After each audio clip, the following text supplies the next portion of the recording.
We are back. I'm your host, Barry Waxler, here with the always lovely and talented Andrea Kay. I saw her head bob before I even said that this time. The incredible Mr. Urban Miyares. And we have one of our favorites with us today, Miss Eve Nasby from Merit and Brave. And she's my favorite. Can I? She brings me coffee. I do. Yeah. Because I love you. She's my favorite. And okay. And the always handsome and successful Barry Waxler. Okay. Oh, that never. Andrea made me do it, but I wanted to. I did. It may get old pretty quick because now I probably just can't bring Eve back because she keeps doing that all the time. And you keep blushing every time. Well, that's just my job. It's worth the price of admission. Yes. Okay, we have our next guest along with Eve today, Mr. Sean Mahoney from 0800. Welcome, Sean. Thanks. Good to be here. Appreciate it. Great. He's sitting acting all like nice and gentlemanly amidst our shenanigans here in the studio. It's quite the show you have. He might be too classy for us. I don't know, Barry. Yeah, well, that's why we don't have any cameras here. So Sean, tell us a little bit about 0800. What do you do? Okay, we were a community initiative here in San Diego. Basically started from a bunch of community leaders that recognized there was an issue with the service members that leave the service. There's 15,000 to 20,000 service members that leave the service in San Diego County every year, and about a third of them stay here with their families. So we want to step up and kind of meet them halfway and guide the service members and their spouses as they make that transition to the San Diego community. Great. Well, from our discussion in the green room before the show, you're a little different than some of the other guests we've had on because you're really the connector between, transitioning out of the military and getting into more of the permanent placement and education phase. Is that correct? Tell us a little bit more about how that works.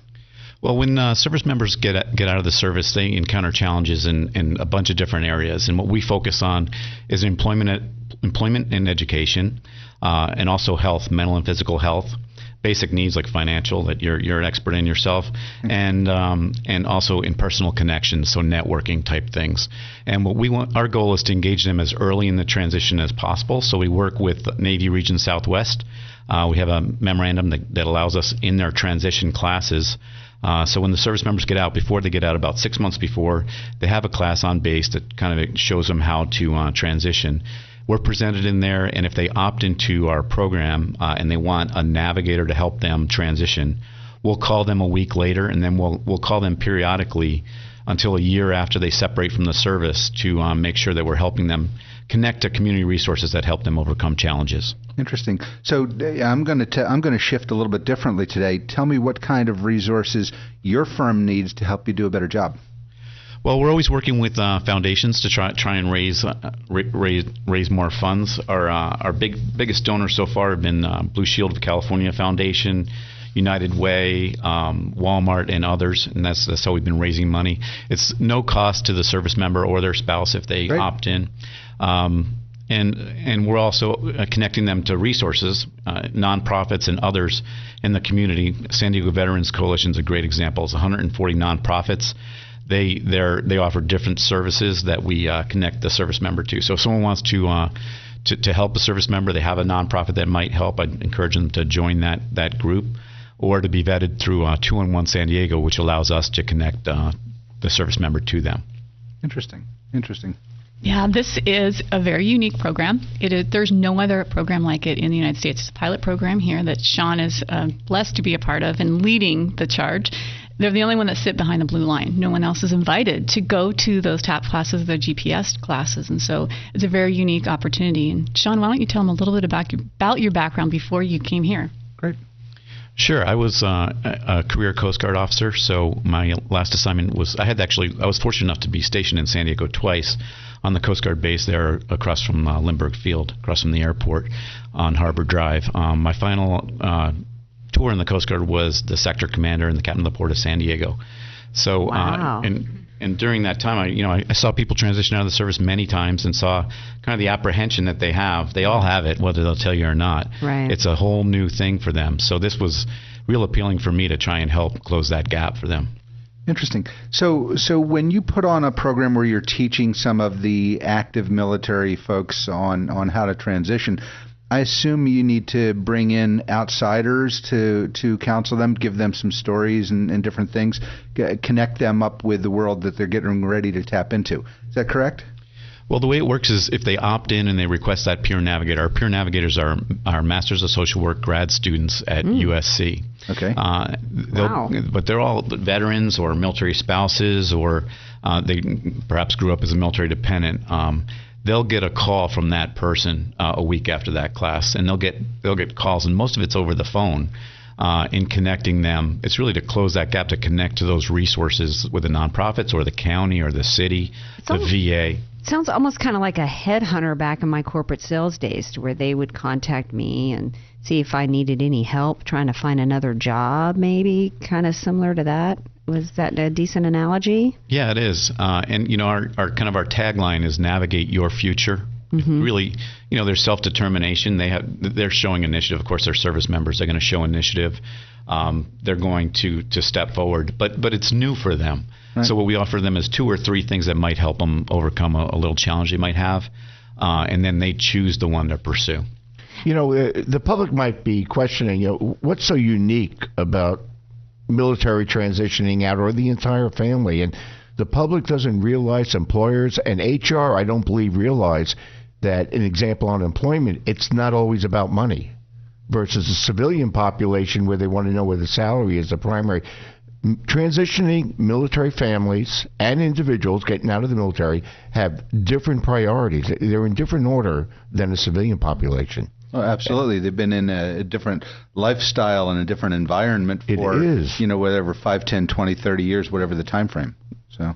And they're focused on serving their country, until the day they walk out that gate, the final time. They may be deployed on a ship, they may be deployed overseas, and their spouse is handling things back home. Maybe they're living in housing, but they are really focused on that service to their nation. And for them, it's a big change to focus on themselves. And it may be something they've never experienced. They might have entered the service when they were in high school. And that's the world that they've known, and they may, they're going to be great employees. They're going to be great community members. This is one of the reasons San Diego wanted to step up and have them transition here, because they're really an asset for our community. But they might need, a little bit of advice along the way. Interesting. You're listening to Close Up on San Diego Business here on KCBQ, streaming live at AM1170theanswer.com. Give us a tweet at CloseUpSD. Email me at barry@closeupsandiego.com, or find our page on Facebook. We want to hear from you. I'm your host, Barry Waxler, here with Andrea Kay, Urban Mioris, Miss Eve Nasby, and Sean Mahoney from 0800. So this is a prototype. Does that mean that if this is successful here, that it's going to be rolled out across the nation? And do you have any information on that? We think it's a great model. We want to focus on San Diego first. We have really our hands full with the number of service members here, but it could be replicated across the nation. I want to touch on, if I could, the name 0800. Awesome. Tell us. It's a time of day. Obviously, it's kind of we looked at it as a new day, a new community approach when folks in San Diego can roll their sleeves up and assist the service members as they transition. It's a time on the bases here, if you're on a Navy base or a Coast Guard base, Marine Corps base, when morning colors is. So everyone stops, a bugle sounded, and everyone pauses while they salute the flag as it's raised in the morning. And we looked at this as a way of pausing and saluting the service members and their spouses and families as they transition to our community in San Diego. I love that. Yeah. That's awesome. Did you think of that? Who thought of that? Yeah, we thought of it, and I like to give credit where credit's due. That's genius. I mean, the 0800, I didn't even register to me. Oh, hello, that's the clock. 0800, right? Yeah. I'm a civilian. I grew up in the military, but still I don't think in those terms. You probably knew right away, Barry. Of course I knew right away. Yeah. So I spent my time. Yeah. So does it ever really I didn't leave have you? any help transitioning out, so that's why I think this is great. I'm one of the fortunate ones. When I got out of the service, I grew up in a very ambitious environment, so I always went after things. But not everybody's like that. You have a lot of people from many different walks of life. I can tell you story after story out of unique things that I saw when I joined the service. And it's incredible the diversity we have in people and personalities. And the only one thing they have in common is they're all in the military to help serve our country. Okay, so I think it's great. So, Sean, tell me, what is it that we might be able to help you with? Where are some of the areas of need for your charity where you might look for help from the community? I think one of the things is to motivate employers to hire veterans. Service members, when they opt into our program in that class, we ask them, what's your number one concern when you get out? And what's your number two concern when you get out? Their number one concern, 55% of them, is employment. So, they're changing jobs, so that makes sense. I think it's important to remind employers that, hey, these are great assets. They're going to be a great asset to your organization.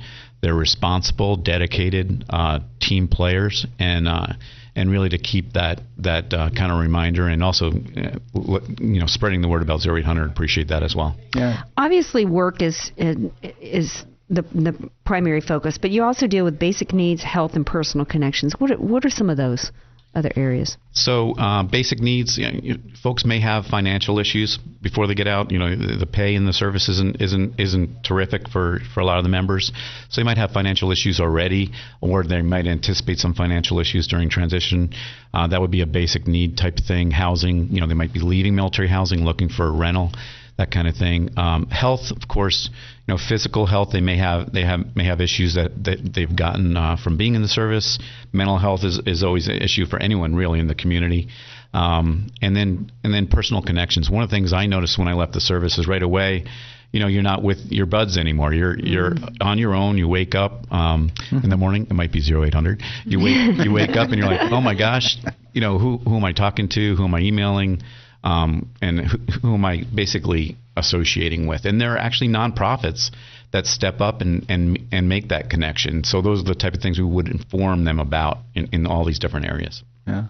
Well, you know what? I'm gonna aim over here at Eve and say that because of all the work you're doing with veterans and veteran firms here, a couple things that we could probably use is let's get some print material on maybe the top reasons why you want to hire a veteran. What do you get when you hire a veteran? What's different about a veteran versus a non-veteran? And let's get some educational material so we can hand it out to those that come to us on this.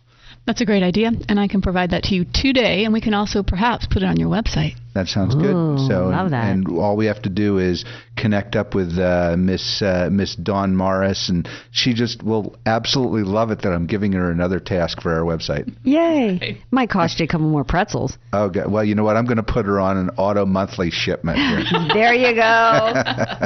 She can put a sign in her office that says, we'll work for pretzels. Yeah. Well, Eve's probably sitting in line there, but saying, "Yeah, I'm not going to admit to it." But, Yeah, one thing an employer should realize, too, with veterans, whether they know it or not, a lot of the tangible things that they may need to do the job, such as special computers or other items, special needs, will be accommodated for the veteran in that area. It's so there. And by the way, I don't want to forget, just yesterday or Friday, a bill was passed allowing low-income veterans easier access to purchase homes through the VA.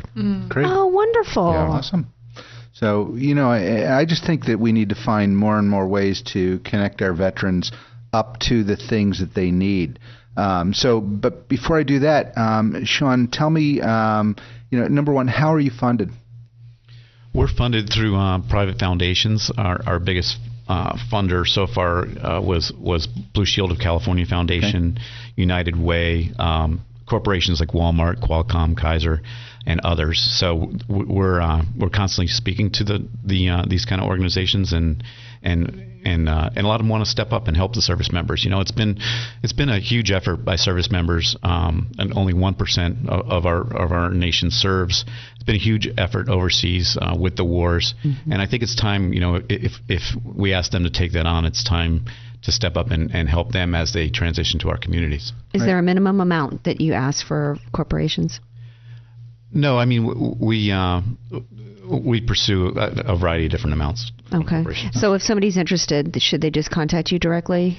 Yep, What's the best way to go about it? They could contact me directly. My email's on our website. It's 0800.org. It's ZERO and then the number 8, 100 spelled out .org. And if you go to the staff section, it's got my email on there. Great. Awesome. Great. So, are you planning any fundraisers anytime soon? No fundraisers at this point. We have a small staff. It's a startup. We just rolled out in January, so we have a staff of 2 full-time and 1 part-time. We're really focused on service delivery to the service member and their spouses at this point, and we're going to mature as time goes on here. Well, I think our little team here, and I keep looking over at our one of our guest hosts here. We need to find ways to put together custom fundraisers and really bring awareness out there. I'm happy to do it. And there's a lot of community companies in San Diego that want to help. We just need to bring them together and tell them how. Should we begin with a paddleboard We event? should. Let's get Barry You on the think we paddleboard. forgot about that, Barry? No. We have not forgotten. I've already contacted Stefan, Stefan? Oh, you have? Okay. and the problem I have is my whole system went down. So I'm working off of email these days versus any kind of CRM platform. So once I get it back up, then we'll probably shift it over to Proteus and do all that. So. All right. Yeah, but I can Eve and I are on envision it. Yeah, I can envision a paddleboard with pretzels, and then the post-event party at the patio. I could just go on and on. Don't let me go crazy. I don't want to give away any secrets, but you might want to turn around and put the paddleboard over here and put the pretzel stand over there and give me a target to go after. Okay. Right. So anyway, hey, this has been great. Let me put your website out there one more time. It's ZERO 800.org, and I encourage all our listeners to go and check it out and see what we can do for you. I appreciate you being with us. Great, thanks, appreciate it. Great. This is Close Up on San Diego Business here on KCBQ, streaming live at AM 1170, theanswer.com. Send us a tweet at CloseUpSD, or just find us on Facebook. You can always email me at barry@closeupsandiego.com. Let me know what you think. I'm your host, Barry Waxler, and we'll be right back from our sponsors.